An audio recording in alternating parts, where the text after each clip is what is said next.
Hello प्यारे साथियों, आप कैसे हैं? फिलहाल आप ठीक होंगे, अपना काम पूरी ईमानदारी से करते होंगे। मैं मिथिलेश कुमार दिवाकर आपके लिए लेके आया हूं मैथ का एनालिसिस। और आज हम लोग बात करते हैं कि आप कितना क्या स्कोर पर कर पाए हैं, कितना क्या आपका स्कोर रहेगा, आप मैथ में कितना अच्छा कर पाए हैं। आज हम इन सब चीज़ों की बात करते हैं अपने इस वीडियो के माध्यम से। आइए देखते हैं कौन कौन से क्वेश्चन आपके बोर्ड एग्जाम में आए हैं और किन किन क्वेश्चन, और ये क्वेश्चन कहाँ से आए हैं, किस किताब से आए हैं। आज इन सब की बात भी हम लोग करेंगे। वीडियो के अंत तक बने रहें और वीडियो को देखते रहें। आइए हम लोग बात करते हैं क्वेश्चन पहले की। और ये आपका पहला क्वेश्चन क्या है, किसकी हम लोग बात करते हैं। पहला क्वेश्चन दिया है कि दिया है HCF 99 153 बराबर 9, तो LCM 99 153 होगा। आंसर दिया है 1683 99 153 और 99 गुणे 153। तो इसके लिए दो फार्मूले होते हैं जो कि आप लोगों ने पढ़ा भी होगा। और वो फार्मूला क्या होता है कि दो संख्याओं का गुणनफल बराबर, क्वेश्चन होता है मतलब फार्मूला होता है दो संख्याओं का गुणनफल बराबर होता है LCM गुणे HCF।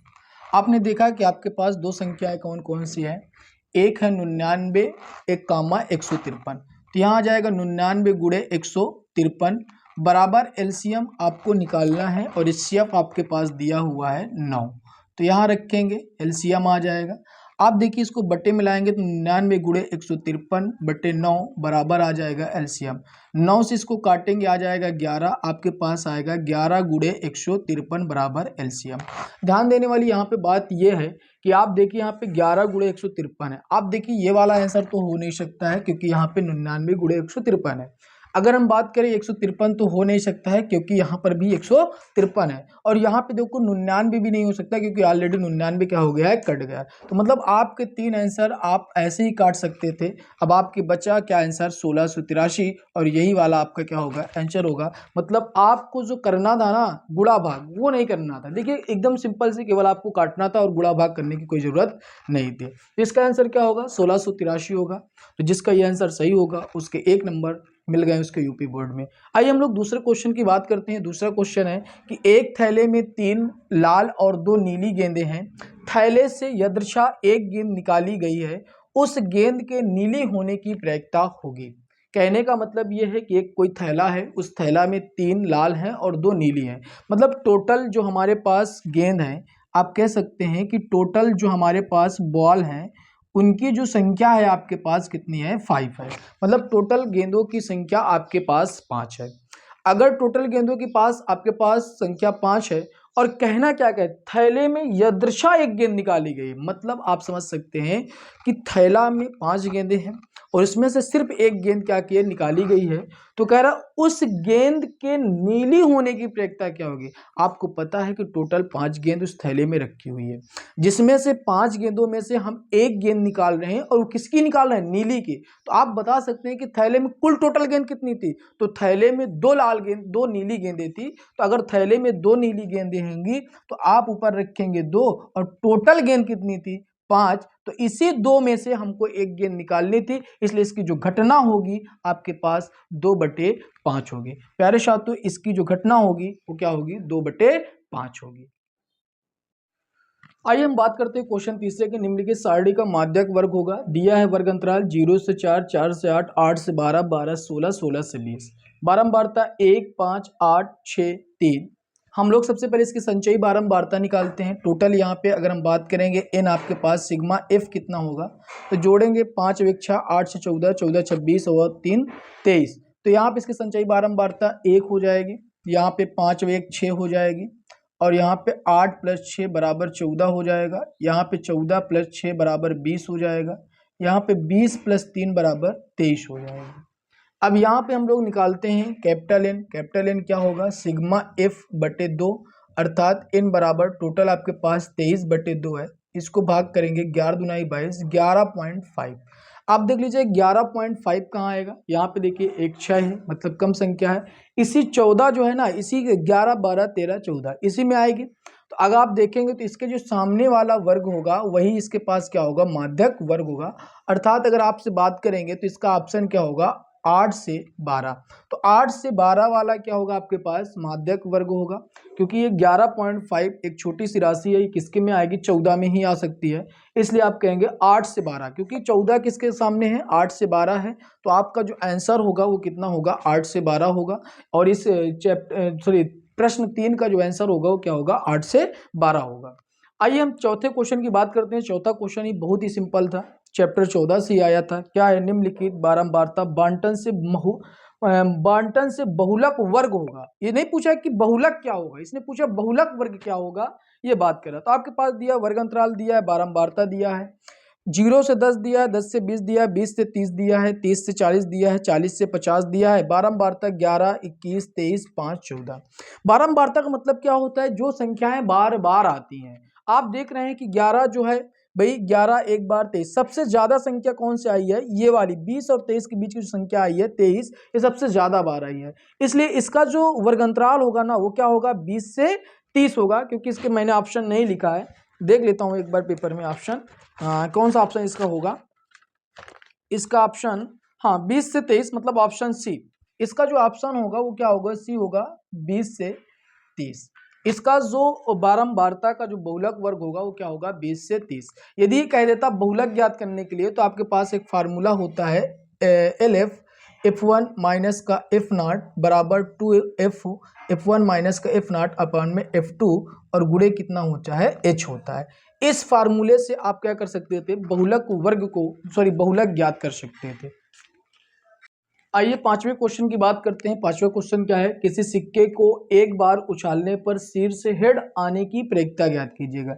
आपको पता कोई सिक्का होता है तो उस सिक्के में क्या होता है, एक हेड होता है, एक टेल होता है।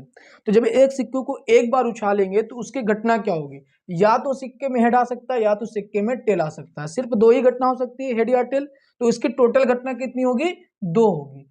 अब कह रहा है कि एक हेड आने की प्रेरिकता कितनी होगी, तो सिक्के में केवल कितना हेड है, एक हेड है, तो इसलिए यहाँ पे हो जाएगा 1/2। तो इसका आंसर क्या हो जाएगा, 1/2 हो जाएगा।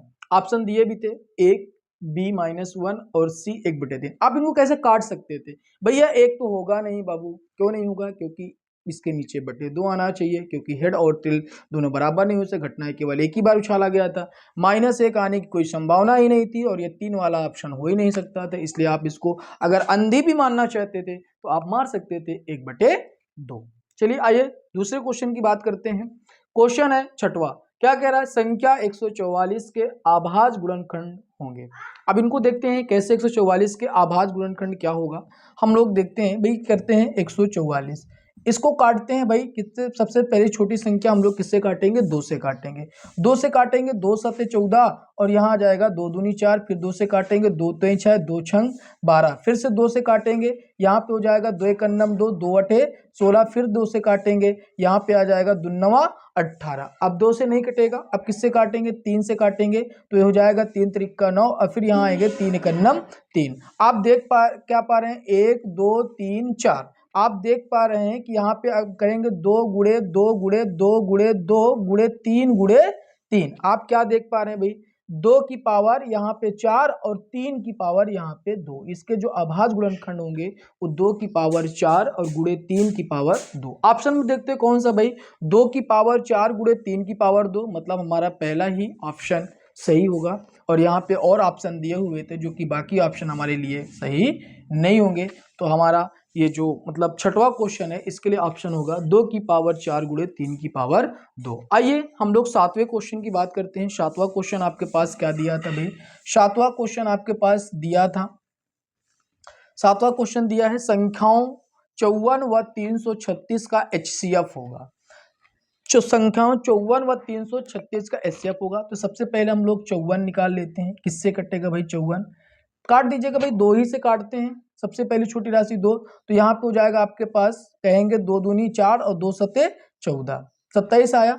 3 से काट देंगे, 3 9 27, फिर 3 से काटेंगे, 3 3 9 और 3 3 9। आपके पास आया 2 गुणे 3 गुणे 3 गुणे 3। अब हम इसी पर किसका निकालते हैं, 336 का निकालते हैं भाई। 3 से 36 का निकालेंगे, जो आएगा उसी का वही हमारा क्या होगा, HCF होगा। चलिए भाई 2 से काट देते हैं, कटेगा 2 1 2, 2 6 12 और 2 8 16, फिर 2 से काटेंगे, यहाँ पे आएगा 2 अट्टे 16 और यहाँ पे आएगा 2 चरको 8। फिर 2 से काटेंगे तो यहाँ पे आ जाएगा आपके पास 2 तिहाई 6 और यहाँ पे आ जाएगा 2 तिहाई 6, 2 चरको 8 और 2 दूनी कितना आ जाएगा 4 आ जाएगा। फिर 2 से काटेंगे भाई तो यहाँ पे आ जाएगा आपके पास 2 दूनी 4, 2 एकन्नम 2 आ जाएगा।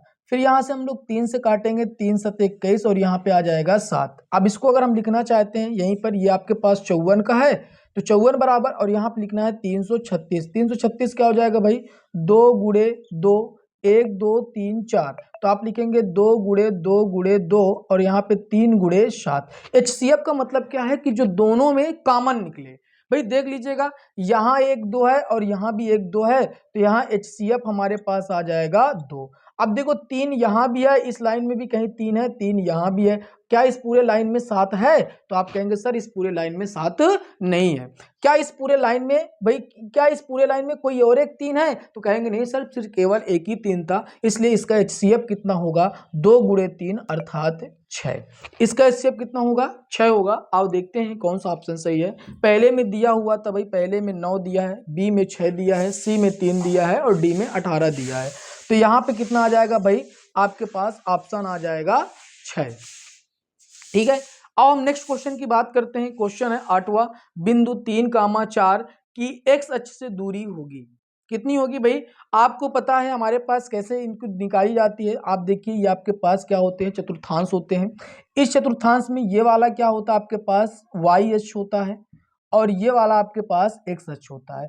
क्या दिया भाई बिंदु 3,4 दिया है, मतलब एक्स से यहाँ पे 3 मान लीजिए, 3 यहाँ मान लीजिएगा और वाई से 4 यहाँ मान लीजिएगा। अगर इन दोनों को मिलाएंगे तो यहाँ पे आपके पास मिलेगा 3,4। आप देख रहे हैं कि एक्स अक्ष से दूरी कितनी है 3 है और वाई अक्ष से दूरी क्या है 4 है। तो जब हम लोग बात करते हैं एक्स अक्ष से दूरी क्या होगी तो आप देखेंगे एच अक्ष से दूरी इसकी क्या होगी, ये वाली होगी। एक्स अक्ष से दूरी क्या होगी, ये होगी। तो आप देखेंगे जो एक्स अक्ष से इसकी दूरी होगी तो आप कहेंगे एक्स अक्ष से दूरी क्या हो जाएगी 4। तो एक्स अक्ष से दूरी क्या हो जाएगी 4 हो जाएगी। अगर यही क्वेश्चन पूछता कि वाई अक्ष से दूरी कितनी होगी तो आप लिखते हैं यहाँ पे वाई अक्ष से दूरी इसकी कितनी हो जाएगी, आप कहेंगे वाई अक्ष से दूरी इसकी कितनी हो जाएगी 3। क्वेश्चन क्या कह रहा है, क्वेश्चन कह रहा है एक्स अक्ष से दूरी क्या होगी, तो एक्स अक्ष से दूरी क्या होगी, 1 इकाई नहीं हो सकती क्योंकि ऑप्शन में ही नहीं है, 2 इकाई नहीं हो सकती क्योंकि 2 ऑप्शन तो आप ऐसे ही काट सकते थे भाई, 1 इकाई ऑप्शन में ही नहीं था, 2 इकाई क्वेश्चन में ही नहीं था, तो अब बचे क्या आपके पास 2 ऑप्शन, पहला था 3 और दूसरा था चौथा। भाई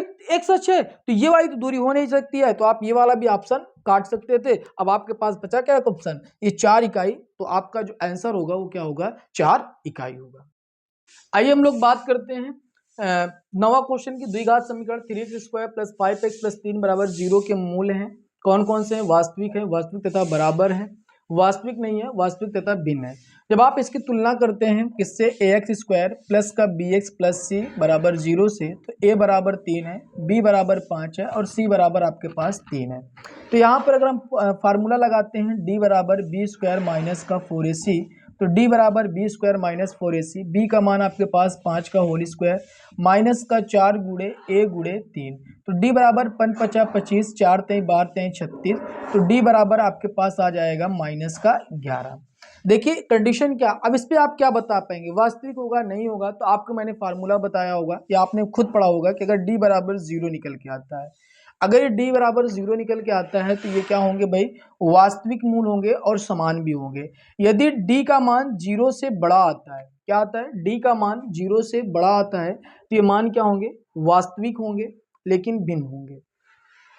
यदि d का मान 0 से छोटा होगा तो इसका कोई भी मूल्य नहीं होगा, इसका कोई भी मूल्य नहीं होगा, अर्थात इसका कोई वास्तविक मूल्य नहीं होगा। तो आप देखिए ये संख्या क्या है, वास्तविक नहीं है, अर्थात इसका जो आंसर होगा वो क्या होगा, वास्तविक नहीं है। अगर वास्तविक नहीं है तो संख्या क्या होगी, काल्पनिक होगी, इसलिए संख्या क्या है, वास्तविक नहीं है, क्योंकि वे -11 है। अगर ये -11 न होकर +11 होता तो यहाँ पर हम लोग कहते हैं कि संख्या क्या होगी, वास्तविक होगी तथा भिन्न होगी, तो यहाँ पर इसका ऑप्शन डी होता है। लेकिन यहाँ पे -11 है, इसलिए संख्या क्या होगी, वास्तविक नहीं है, क्योंकि इस कंडीशन में समान मूल होते हैं, इस वाले में भिन्न होते हैं लेकिन वास्तविक होते हैं, और इस वाले में क्या होते हैं, काल्पनिक होते हैं। अब काल्पनिक का मतलब वास्तविक नहीं है, वास्तविक नहीं है तो ये काल्पनिक संख्या होगी। तो आप समझ सकते हैं कि d बराबर -11 होगा, ये क्या होगा, एक काल्पनिक मान होगा। आइए हम लोग नेक्स्ट क्वेश्चन की बात करते हैं। नेक्स्ट क्वेश्चन क्या दिया है, आपके पास दिया है कि x माइनस वाई बराबर 2 दिया है और x प्लस वाई बराबर 2 का हल होगा। आपके पास एक क्वेश्चन दिया है x माइनस वाई बराबर 2 दिया है और x प्लस वाई बराबर 2 का हल होगा। आप यहाँ से क्वेश्चन को ऐसे सॉल्व कर सकते हैं, कैसे सकते हैं, x माइनस वाई बराबर 2 और x प्लस वाई बराबर 2 दोनों को जोड़ देंगे, ये दोनों क्या हो जाएंगे, कट जाएंगे। तो यहाँ पे 2x बराबर आपके पास आ जाएगा 4, तो x बराबर कितना आ जाएगा 2। अगर x बराबर 2 आएगा तो इसका किसी भी मान में उठा के रख देंगे। यहाँ x माइनस वाई बराबर 2 है तो यहाँ रखेंगे 2 माइनस वाई बराबर 2 है। अगर आप उधर लेके जाएंगे तो यहाँ पे माइनस का y बराबर 2 माइनस का 2, तो माइनस का y का मान कितना आ जाएगा 0। तो x बराबर 2 और y बराबर 0 आएगा। आप देख लीजिए कौन सा ऑप्शन सही है। यहाँ पे x बराबर 0 है, y बराबर 2 है, मतलब ये ऑप्शन नहीं हो सकता है। यहाँ पे x बराबर 4 है, y बराबर 2 है, ये वाला ऑप्शन नहीं हो सकता है। यहाँ x बराबर माइनस 2 है, y बराबर 0 है, ये वाला भी ऑप्शन नहीं हो सकता क्योंकि माइनस 2 है। यहाँ पे देखो x बराबर प्लस का 2 है, y बराबर 0 है, मतलब आपका जो आंसर होगा वो आपका कौन सा होगा, चौथा होगा, क्योंकि यहाँ पे प्लस का 2 निकला है। इसी प्रकार से आप देख सकते हैं दो संख्याओं का योगफल तथा अंतर क्रमशः 8 और 2 है तो वो संख्याएं होंगी। भाई दो संख्याओं का योगफल, मान लीजिए योगफल कितना आ रहा है, 8 आ रहा है, तो ये हमारे पास दो संख्या क्या हो सकती है, या तो एक 6 या 2 हो सकती है, या ये 5 या 3 हो सकती है, या ये 4 और 4 हो सकती है 8 बनाने की कंडीशन में। तो आप देख लीजिए ये तीन संख्याओं से आप उठा लीजिएगा। अब आप देखिएगा यहाँ पे, अब या तो 7 और 1 हो सकती है। अब आप देखिए क्या है, पहली बात तो देखो ऑप्शन देखो 1, 2 क्या हो सकता है, नहीं हो सकता है।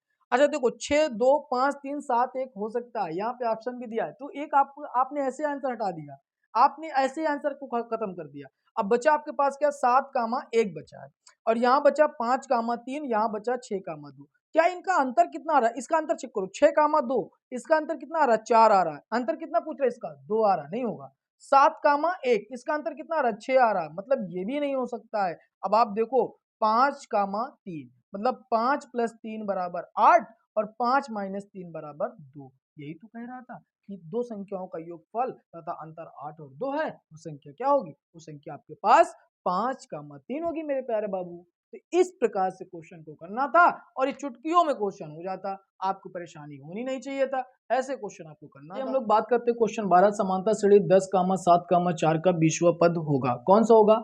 ए दिया है -57, बी 57, -47, 47। तो आप देखिए इसको कैसे निकाल सकते हैं भाई, आपके पास A1, A2 और यहाँ पे A3 डॉट डॉट, तो यहाँ पे A बराबर आपके पास दे दिया है, इसका सर्वांतर हमको निकालना था, तो आप कर सकते हैं D बराबर A2 माइनस का A1। तो यहाँ पे आपके पास 7 माइनस का 10 बराबर माइनस का 3 आता। फार्मूला क्या होता है, AN बराबर A प्लस N माइनस 1 गुणे D होता है। यहाँ पे N 20वां पद है, तो यहाँ पे N का मान आपके पास 20 दिया हुआ था, A आपके पास 10 है, तो 20 माइनस का 1 गुणे माइनस का 3 आ जाता। तो यहाँ पे A20 बराबर हो जाता 10 और प्लस का यहाँ पे 19 और गुणे माइनस का 3 हो जाता। तो इधर आ जाता A20 बराबर 10 और माइनस का 19 त्रिक 57, तो माइनस का आ जाता है 57, तो 10 में से -57 जाता तो बचा माइनस का 47। तो इसका ऑप्शन ये नहीं होगा, इसका ऑप्शन ये नहीं होगा, तो इसका ऑप्शन हो जाएगा माइनस। क्वेश्चन बात करते हैं 13 क्वेश्चन क्या है, 5 सेंटीमीटर त्रिज्या के वृत्त पर उसके केंद्र से 13 सेंटीमीटर दूर स्थित एक बिंदु से खींची गई स्पर्श रेखा की लंबाई होगी। क्या होगी भाई, आपके पास एक वृत्त है जिसकी त्रिज्या क्या है 5 सेंटीमीटर है। मान लीजिए इसकी त्रिज्या आपके पास कितनी है, 5 सेंटीमीटर इसकी क्या है त्रिज्या है, 5 सेंटीमीटर इसकी त्रिज्या है, और यहाँ पर इसकी क्या है लंबाई है, कितनी लंबाई है 13 सेंटीमीटर लंबाई, एक बिंदु क्या है क्यों है। इसी पे हमें क्या ज्ञात करना है, इसी पे हमें ज्ञात करना है स्पर्श रेखा की लंबाई। ये स्पर्श रेखा की वृत्त से स्पर्श रेखा की लंबाई हम मान लेते हैं, ये इसका नाम O दे देते हैं, इसका नाम P दे देते हैं, और ये आपके पास जो कोण P है, ये कोण P हमारे पास कितना है 90 डिग्री है। तो इसमें हम लोग क्या लगाते हैं, त्रिभुज, अब देखते हैं त्रिभुज OPQ में पाइथागोरस प्रमेय लगाते हैं। तो पाइथागोरस प्रमेय लगाएंगे तो क्या होगा, आप जब पाइथागोरस प्रमेय लगाएंगे, पाइथागोरस प्रमेय क्या होगा भाई, पाइथागोरस प्रमेय होता है कर्ण स्क्वायर बराबर आधार स्क्वायर प्लस का लंब स्क्वायर। कर्ण स्क्वायर, कर्ण आपके पास कितना है भाई OQ है, OQ का होल स्क्वायर हो जाएगा।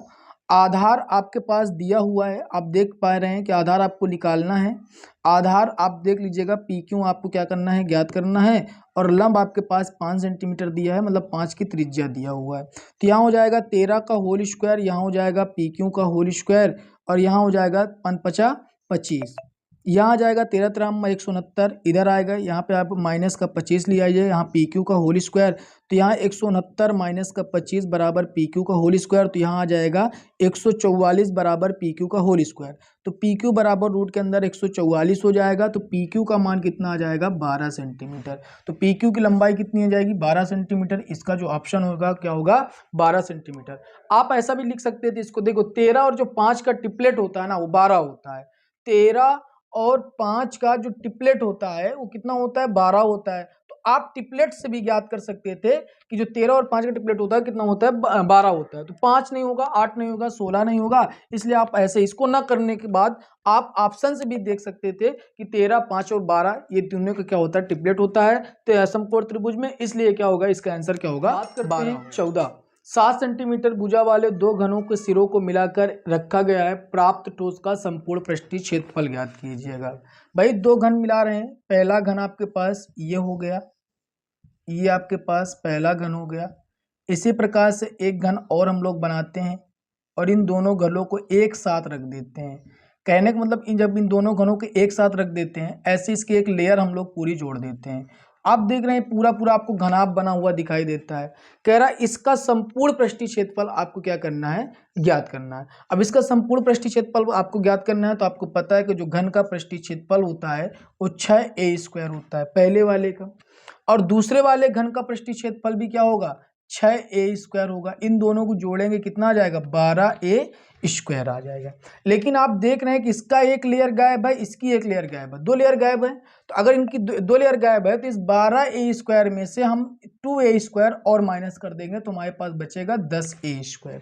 अगर 10a² बचा है तो यही हमारे पूरे घनाभ का क्या होगा संपूर्ण पृष्ठीय क्षेत्रफल होगा। अगर संपूर्ण पृष्ठीय क्षेत्रफल ये होगा तो आप लिख सकते हैं 10 गुणे a आपके पास कितना दिया है 7, तो 7 का होल स्क्वायर, तो 10 गुणे 7 49 अर्थात 490 सेंटीमीटर स्क्वायर इसका क्या होगा आंसर होगा। आपके पास दिया भी है 490 ऑप्शन में दिया हुआ है, 539 दिया है, 588 दिया है, 590 दिया है। तो आपका जो आंसर क्या होगा ये होगा 490 होगा, क्योंकि एक घन का संपूर्ण पृष्ठीय क्षेत्रफल 6² होता है, दूसरे वाले का भी 6² हो जाएगा 12²। जब दोनों को जोड़ेंगे तो इनकी दो लेयर क्या हो जाएगी कम हो जाएगी। अगर दो लेयर कम हो जाएगी तो दोनों का क्षेत्रफल भी कम हो जाएगा, तो 2a² हम लोग माइनस कर देंगे तो बचेगा हमारे पास 10a² हो जाएगा। 10a² को लेकेंगे तो a का मान आपके पास 7 सेंटीमीटर दिया था, तो यहाँ पे आ जाएगा 10 गुणे 49, 749 होता है, तो 490 सेंटीमीटर स्क्वायर हो जाएगा। आइए हम लोग दूसरे क्वेश्चन की बात करते हैं। क्वेश्चन है नंबर है 15। क्या दिया त्रिज्या 21 सेंटीमीटर वाले वृत्त का एक चाप केंद्र पर 30 अंश का कोण आंतरित करता है, तो चाप की लंबाई ज्ञात की। कह रहा है त्रिज्या 21 सेंटीमीटर वाले, भाई आपके पास कोई 21 सेंटीमीटर की एक त्रिज्या है, मान लीजिए आपके पास 21 सेंटीमीटर की एक त्रिज्या है। कह रहा है कि केंद्र पर 30 अंश का कोण आंतरित करता है, तो चाप की लंबाई ज्ञात कीजिए। केंद्र पर 30 अंश का कोण मान लीजिए इस प्रकार से, या ऐसे कुछ करके 30 अंश का कोण आंतरित करता है। ये अगर 30 अंश का कोण आंतरित करता है तो इस चाप की आपको क्या करना है लंबाई ज्ञात करना है। ऐसे आप निकाल सकते हैं कि इस चाप की आपको क्या ज्ञात करना है लंबाई ज्ञात करना है। तो फार्मूला भी होता है भाई, चाप की लंबाई के लिए फार्मूला होता है θ/360 गुणे 2πr। तो देख लीजिए थीटा आपके पास कितना दिया भाई 30 दिया है, 30/360, पाई का मान रखेंगे 22/7 और यहाँ पे 2 दिया है, और आर आपके पास कितना दिया है 21 दिया हुआ है। देख लीजिए भाई 0 से 0 कट जाएगा, 12 3 36, 12 हो जाएगा, 2 छंग 12 हो जाएगा, और 3 दुनैया हो जाएगा 6, और 3 सत्ते हो जाएगा 21। और यहाँ पे आप देखिएगा इस 7 से 7 कैंसिल हो जाएगा, 11 दुनाई 22। तो आपके पास आंसर कितना आ जाएगा 22 आ जाएगा, 16.5 आएगा कि 11 सेंटीमीटर आएगा कि 5.5 सेंटीमीटर। तो इसका जो एग्जैक्टली आंसर होगा वो कितना होगा 11 सेंटीमीटर होगा। क्या होगा इसका आंसर 11 सेंटीमीटर होगा, जिसने किया होगा उसका आंसर कितने 16। 16 क्या है tan बराबर a/b है, तो b sin थीटा माइनस का 4 cos theta, sorry b sin theta minus का 1 cos थीटा का मान बटे b sin theta plus 1 cos theta का मान होगा। चलिए देखते हैं कैसे इसके मान को निकालते हैं, क्या इसका आंसर होगा। तो देख लेते हैं, यहाँ से इस वाले में से हम लोग क्या करते हैं b sin थीटा वाले में से ऊपर वाले में से हम लोग क्या cos थीटा कॉमन लेते हैं। जब cos थीटा कॉमन लेंगे तो यहाँ हो जाएगा sin थीटा बटे cos थीटा, और माइनस को हो जाएगा यहाँ पे 4, सॉरी a आ जाएगा। नीचे वाले में से भी हम लोग क्या निकाल लेते हैं cos थीटा कॉमन निकाल लेते हैं, तो यहाँ हो जाएगा आपके पास b tan theta, sorry sine theta बटे कॉस थीटा, साइन थीटा बटे कॉस थीटा प्लस को हो जाएगा ए कॉस थीटा से कॉस थीटा क्या हो जाएगा, कैंसिल हो जाएगा। अब आप देखिए ऊपर बचेगा आपके पास बी tan थीटा और माइनस का ए, और नीचे आपके पास क्या बचेगा, नीचे आपके पास बचेगा बी tan थीटा और प्लस का ए। आप देख लीजिएगा tan थीटा का मान आपके पास दिया है a बटे बी, रख देंगे तो b बराबर a बटे बी और माइनस का a, और नीचे हो जाएगा b बराबर a बटे बी प्लस का a। b से b कैंसिल, b से b कैंसिल, ऊपर हो जाएगा a माइनस का a, नीचे हो जाएगा a प्लस का a, ऊपर वाला 0 नीचे वाला 2a, भाग करेंगे कितना आ जाएगा 0, मतलब 2a में 0 का भाग करेंगे तो 0 आएगा। तो आप देख लीजिए इसका आंसर क्या हो जाएगा, 0 हो जाएगा। जिसने किया उसका आंसर सही होगा, नहीं किया भाई उसके 1 नंबर कट जाएंगे।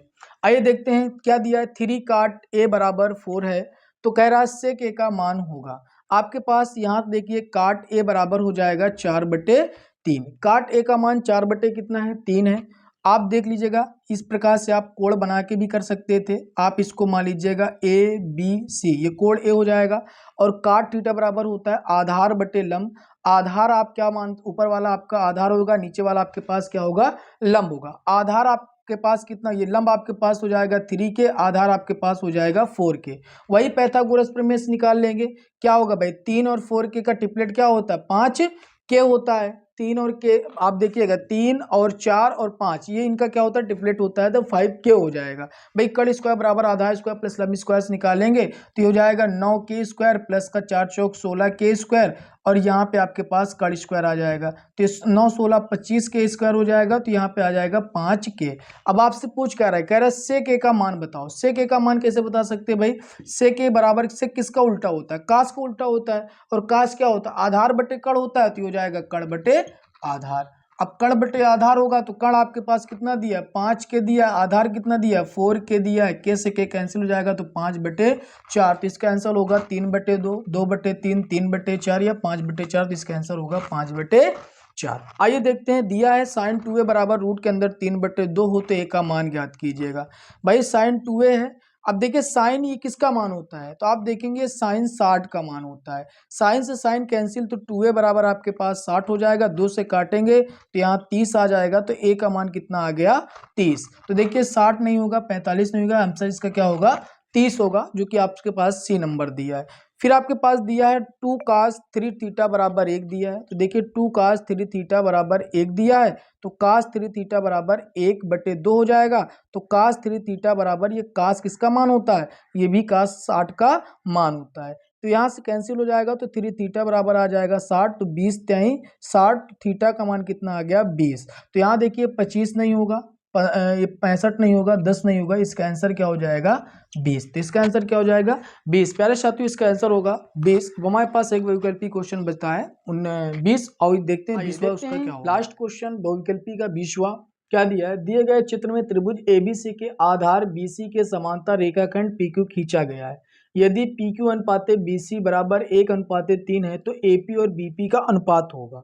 AP और BP का अनुपात होगा, तो देख लीजिए मैंने इसका वो नहीं लिखा है, लिख देता हूँ क्या क्या इसका अनुपात होगा, देख लेता हूँ। 1:2, B इसका दिया हुआ है, B क्या दिया हुआ है 2:3, C ऑप्शन दिया है 1:4, और D ऑप्शन दिया है 1:3। आइए देख लेते हैं क्या इसका आंसर होगा। दिया है भाई आपके पास, ये दिया है ABC त्रिभुज दिया है, आपके पास त्रिभुज दिया है ABC। तो आप देख लीजिएगा, आप देख क्या पा रहे हैं कि त्रिभुज में अगर आप देखेंगे, त्रिभुज ABC में अगर आप देखेंगे, क्या देखेंगे, आपके पास जो PQ है ना वो किसके समांतर है, BC के समांतर है। आप देखेंगे जो PQ है वो किसके समांतर है, BC के समांतर है। तो आप ले लीजिएगा भाई, हम ले लेंगे त्रिभुज APQ, और वो त्रिभुज APQ ले लेंगे, और दूसरा त्रिभुज क्या ले लेंगे ABC ले लेंगे। आप ऐसा ले सकते हैं कि त्रिभुज ABC व त्रिभुज आप ले सकते हैं APQ। देखिए दोनों में A क्या है उभयनिष्ठ है, दोनों में A आपके पास क्या है उभयनिष्ठ है भाई, दोनों में उभयनिष्ठ क्या है A है भाई। ये P और ये P आप कह सकते हैं कोण P और कोण B, और ये कोण Q और कोण C, कोण Q और कोण C ये दोनों क्या हैं, ये आप कहेंगे ये संगत कोण है। तो आपने देखा किससे AA समरूपता की कसौटी से त्रिभुज ABC सर्वांशम होगा त्रिभुज APQ के। ये क्या होंगे, समरूप होंगे। अगर ये समरूप होंगे तो आप देखिएगा ए बी अपान में ए पी, आप देख पा रहे हैं कि ए बी अपान में ए पी, सही है, ए पी क्यू और ए बी सी, सही तो है, ए पी क्यू। तो यहाँ पे आप देख पा रहे हैं, आप देखेंगे कि ए बी और यहाँ पे ए पी बराबर हो जाएगा बी सी अपान में पी क्यू, बी सी अपान में पी क्यू। इसको थोड़ा सा पलट दीजिएगा तो ऊपर हो जाएगा ए पी अपान में ए बी और ये हो जाएगा पी क्यू अपान में बी सी। आप देखिए यहाँ पे ए पी अपान में ए बी, भैया इसका मान देखो पी क्यू अपान में बी सी, पी क्यू अपान में बी सी का मान दिया है 1:3, तो यहाँ पे आ जाएगा ए पी अपान में ए बी बराबर आ जाएगा 1:3। अब आप देखिए ए बी को क्या लिख सकते हैं, ए बी को आप लिख सकते हैं A P plus B P लिख सकते हैं, तो आप यहाँ लिख सकते हैं A P plus B P बराबर 1/3, इसका गुणा करा देंगे तो 3AP बराबर हो जाएगा A P plus B P, इधर आएगा तो 3AP माइनस का हो जाएगा ए पी और बराबर हो जाएगा बी पी, तो यहाँ हो जाएगा 2AP और बराबर हो जाएगा बी पी। तो यहाँ हो जाएगा, आप देखिएगा हमको क्या निकालना है, हमको ए पी अपान में बी पी निकालना है। तो यहाँ पे अगर आपके पास ए पी अपान में बी पी आएगा तो ये हो जाएगा 1:2, तो यहाँ पे आ जाएगा 1:2। तो ए पी अनुपाते बी पी का जो मान होगा वो 1 कितना होगा, 2 होगा। तो इसका आंसर क्या होगा, ये वाला होगा 1:2 होगा, ना कि 2:3 नहीं होगा, 1:4 नहीं होगा और 1:3 नहीं होगा। मेरे साथियों इसको मैंने आपको सॉल्व करके बताया, मैं चाहता तो इस क्वेश्चन को ऐसे ही बता देता कि 1:2 होगा, क्योंकि यहाँ पे 1:3 है, क्योंकि पी क्यू और बी क्यू है। आप देख रहे हैं कि पी क्यू और बी सी का अगर ये हो सकता है, अगर ये दोनों क्या हो सकती हैं, अगर ये दोनों एक दूसरे के समांतर हो सकती है तो जाहिर सी बात है इसका जो अनुपात होगा इनके अनुपात की क्या होगा, बराबर होगा। तो अगर मैं बताना चाहता था तो ये आपके पास एपी, आप देख रहे हैं पूरी दूरी आपके पास कितनी थी, बीसी और यहाँ पे एपी, अगर इनकी कंडीशन करते तो 3 में से अगर हम वैसे भी एक घटा देते तो हमारे पास 1:2 ही आता। तो इसलिए मैं अगर चाहता तो इसको डायरेक्टली बता देता, मैंने डायरेक्टली नहीं बताया, मैंने आपको सॉल्व करके बताया ताकि आप इस क्वेश्चन को सही से समझें और कर लें। ठीक है, धन्यवाद। यहाँ तक के सारे क्वेश्चन करने के लिए बहुत बहुत धन्यवाद, बहुत बहुत साधुवाद। अब मैं कहना चाहता हूँ कि आप सारे क्वेश्चन को एक बार रिपीट देखें और इसमें से देखिए आपका बहुविकल्पी में कितने क्वेश्चन सही रहे, कितने क्वेश्चन नहीं सही रहे, आपका क्या बहुविकल्पी में स्कोर रहा, क्या नहीं रहा, क्योंकि इसी में से लोगों को डाउट होता है। अगर आप कमेंट बॉक्स में कमेंट करेंगे तो मैं और आगे क्वेश्चन करवाऊंगा, जो इसके और क्वेश्चन है मैं उनको करवाऊंगा। पहली बात तो मैंने आपको बहुविकल्पी करवाया, इसमें कितना सही रहा, कितना आपका स्कोर रहा, कैसे आपका स्कोर रहेगा, क्योंकि इस बच्चों सारे बच्चों को जो डाउट रहता है इसी क्वेश्चनों में रहता है। तो 20 में आपका कितना क्या स्कोर रहा, आप जरूर कमेंट बॉक्स में कमेंट करें। जय हिंद, जय भारत।